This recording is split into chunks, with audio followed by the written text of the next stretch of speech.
Welcome to the Home Inspector Marketing Podcast. Because you're a home inspector looking to increase your sales, improve your cash flow, and boost your bottom line, you are in the right place. For additional training resources on how you can grow your home inspection business, go to microreturns.com right now. And now, here's the podcast. Hi, this is Mike Crow, and I run a home inspection business. In fact, I've run a couple of home inspection businesses. The true joy for me, though, has been helping literally thousands of home inspectors build really solid home inspection businesses as well. We can help a single-man operation be able to do over $300,000 a year, maybe all the way up to $400,000 a year as a single inspector operation. Even better for me is the 80-plus companies that we have helped be able to build million-dollar home inspection businesses. I would like to help you be able to do the same thing. Hey everybody, this is Mike Crow here with Coach Blueprint. Something strange happened the other day, and I was explaining to somebody why somebody failed at something. Now, we've talked in the past about simple things, pretty complicated, but simple things. We talked about building and understanding the 95%. And so 95% of people, are here, and there's reasons why they never move up to the next level. 4% is like the challenge zone they have to go through. And then the 1%, boom, is where you end up if you get a lot of the parts right. You don't have to get all the parts right. You get a lot of the parts right. And even then, a lot of us slide from the 1% back into the 95%. And I was explaining to people what happens is in the middle here, in the 4%, they're going through what I like to call the learning W. Now, I created this years ago because when I started training other inspectors, what I began to realize was my dad trained me how to be a home inspector. And what I realized was I went through exactly the same thing that these guys are going through. And I've seen people do this in different formats, but I've never seen anybody do it the way I'm getting ready to show you. And I want to make sure that you understand part of the steps that you're going to go through to become successful. And I see it all the time, all right? So I call it the learning W. And the first thing is that anytime you're doing anything new, it looks easy. Now, the other way of looking at is I love to see people try new stuff because it tells me that they have some ambition in them. And by the way, the one thing you cannot give anybody or really inspire in anybody is ambition. Either they have it or they don't. Either they want to be better or they don't. And sometimes you can give them a reason why they want to be better, but the reason is why. I mean, so they want to do that. But ambition, but they take a look at it and they say, oh, this is easy, so let me see what I can do that. Now, maybe it's something as simple as riding a bike. Maybe it's something as simple as driving a car. I don't know if you remember when you started learning how to drive a car. My dad taught me how to drive, all right? Now, by the way, I took driver's education as well, but my dad taught me some other times. And I will tell you, I went through the learning W on that. Okay, this is pretty easy. Gas pedal, brake, steering wheel, and just push the gas and go forward, right? And then you start, once you start doing that, you go, okay, this is not too bad. Then they say, okay, we're going to get out on the road here now. What? Okay, with other cars, all right? And so what starts happening is you've got like this 10-ton brick, that starts coming down here this direction at you, and it starts changing all of your emotions, change your chemical makeup. And eventually what happens is you hit right here, and I call this one overwhelm. So when you go through this whole process and everything, I call this overwhelm. Because what happens is at some point, you get to a point where you're so nervous, you're so scared, that actually you just decide it isn't worth it, and you quit. So I was talking with somebody the other day, and they said, why didn't that person do that? I said, because they hit overwhelm. And at a point of overwhelm, they just decide it's not worth it. Now, some people want to say, oh, it's because they were scared. Maybe. Maybe they're scared, maybe they're not. They made a choice, though, that they couldn't do it or wouldn't do it, all right? I was talking with a young lady today. She talked about the first day she came to work here, and she hadn't worked anywhere for like 2 years. She came and she literally parked in the parking lot, and she literally hit overwhelm sitting in the parking lot. Okay, it's easy. I'll go get a job. Oh, it's easy. Yes, we can do this. Oh yeah, it's easy. And then she pulled into the parking lot and she parked, and she almost left. She almost didn't come in. And then she took a moment and took a breather and said a short prayer, and she got an answer. And the answer said, "You have to try this. You have to try this." And she came in, and her life has been changed ever since then. And I told her, I said, here's the most important thing you need to remember from that.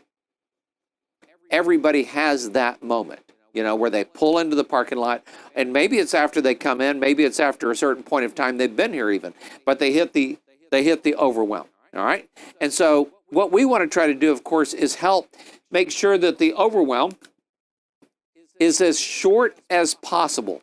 Now, I will tell you that I've gone through the overwhelm a number of times. In fact, I may even show you how a lot of times we've overcome that in different directions. And then what happens is you start working your way up, like stair-stepping your way up to what we call competency. So in competency, you actually start feeling, hey, I might not be so bad at this, okay? So for home inspectors, all right, so, all of them remember their very first inspection, and they remember the training they went through a lot of cases to get there. Our inspectors, we now train them anywhere from 3 months to 6 months in about 200 homes before we allow them to even go do their first inspection.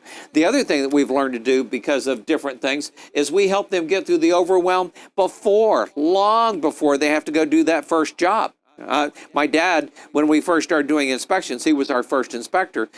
He literally took the first inspection and went out and did it back 35 plus years ago, and had never done an inspection, never been trained. And it was a little overwhelming, a little scary. I think he told me he drove by the house 3 or 4 times before, it came time for him to go do the inspection and everything. Of course, nowadays, we have so many systems in place to help make sure that the overwhelm is as short as possible.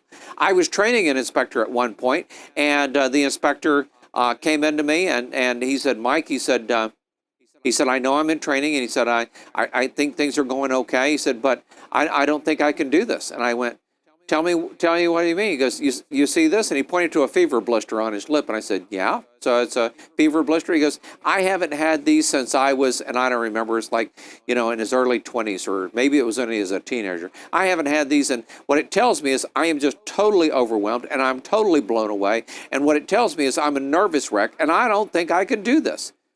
And I told him, I said, so here's what you need to know. Everybody goes through that. And he went, everybody goes through this? Yep, everybody goes through this. I think that is one of the biggest secrets of overwhelm.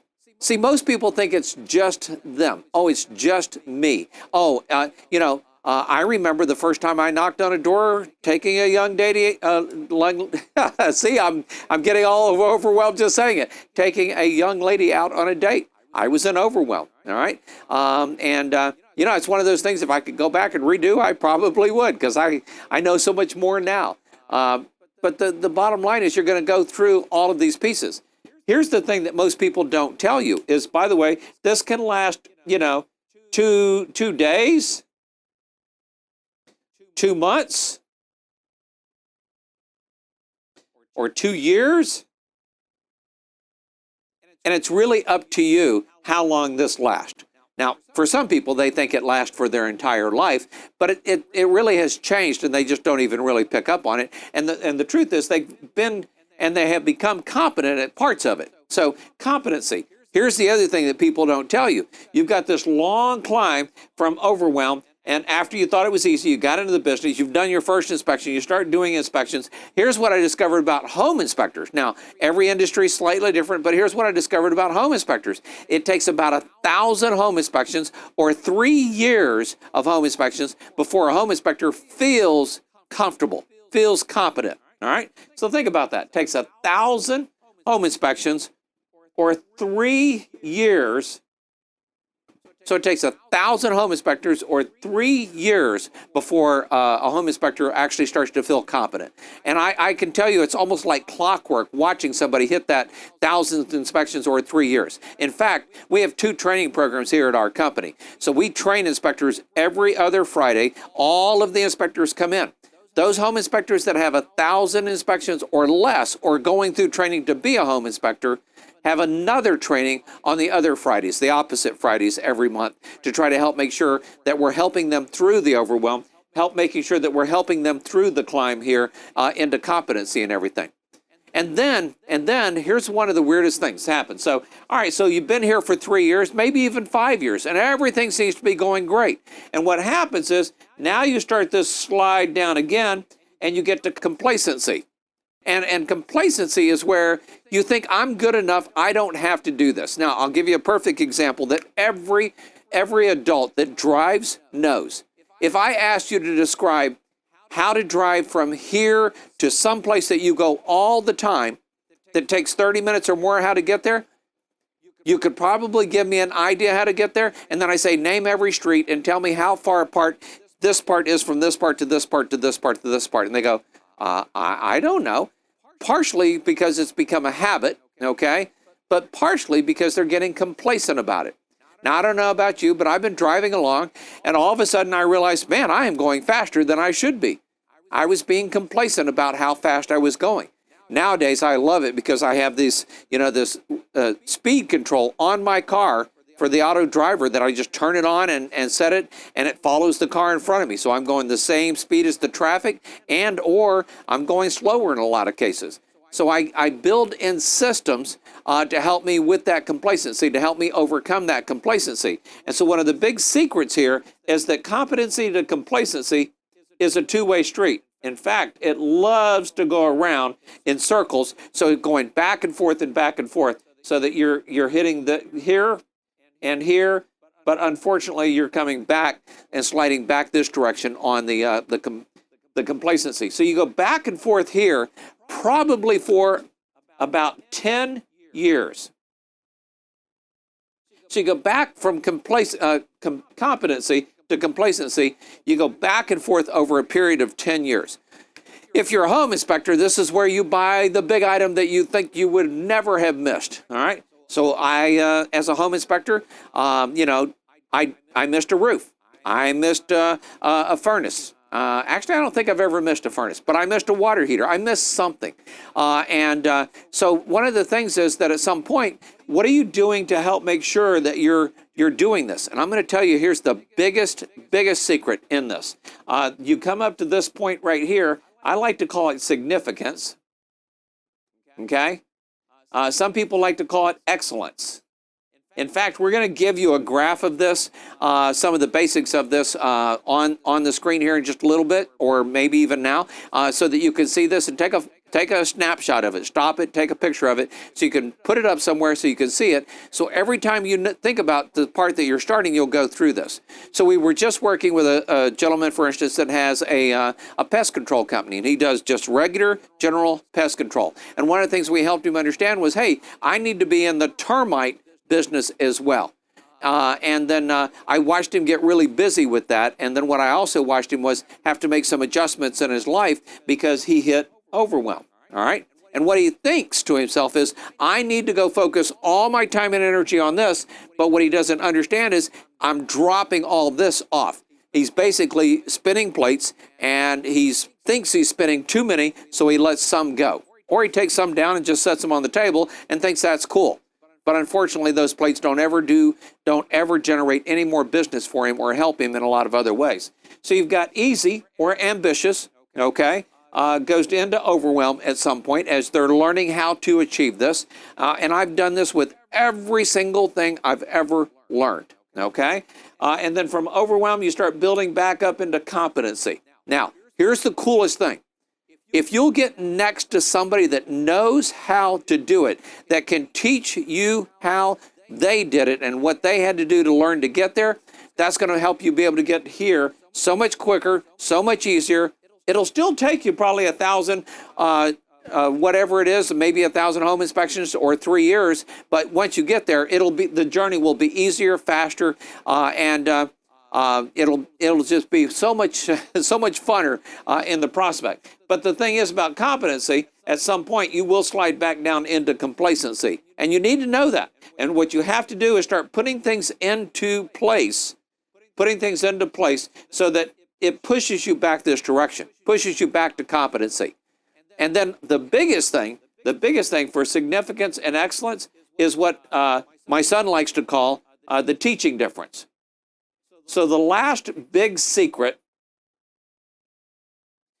in learning anything is to go teach it to somebody. So as our home inspectors, one of the last things we ask our home inspectors to do when they're in here, going back and forth here, is we like to have them train another inspector so that inspector can become a good inspector as well. But the teaching difference was the big difference for them. By doing that one part, they start learning why they're doing what they're doing. They start understanding, oh, there's a system here that needs to be followed. So, for instance, for years, we had a 17-point introduction that we did at every single inspection, all right? And now we have an 18-point because we've added one item. And but you know what? Every single inspection, we do it exactly the same way because it helps us avoid complacency. And so by putting into place what I like to call systems, and then teaching those people to follow the systems and giving them the resources to make sure that they can do those systems properly. This right here is my big secret to helping people get through overwhelm, but to avoid complacency, and then to help them be able to teach somebody else. Well, this is Mike Crow with Coach Blueprint. I do coaching all across North America. We'll put a link down here where you can find out more about our coaching program. If I can help you in some way, then great. If you want to teach this to somebody else, please feel free to do that. Would like to get credit for it. But you have a great day either way.